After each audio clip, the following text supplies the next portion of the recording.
面對日本熊本發生規模7.1強烈地震，但氣象局這個月拄好輪接國際人道救援任務，所以已經完成特殊隊人員甲救援裝備。市長黃天馬表示，隨時依照中央的指示，配合各縣市共同投入跨國救援，用實際行動回報雙方當年合作友誼。我們對於熊本基於台日友好，我們是非常關心，而且當年在0206的地震的時候，很多日本人也都踴躍捐書。之前2年的南西地震的時候，日本的朋友也都關心，也捐助了。所以我們第一時間，我們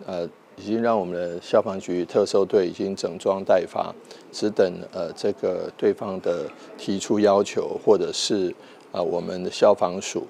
派出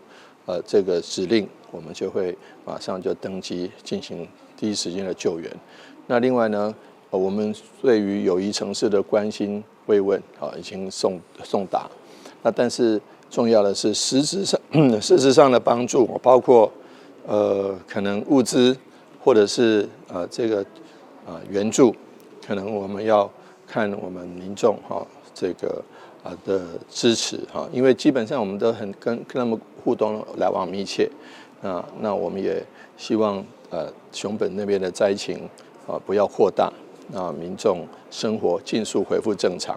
市長黃天29號在議會開議期間指出，台南甲熊本長期以來維持密切交流，在因發生地震以後，就第一時間向熊本友誼城市與城等地友表達慰問，嘛祈求災區民眾平安，救援甲災後重建的工作順利進行，將災害降到上低。台南新聞阮子林英光採訪報道。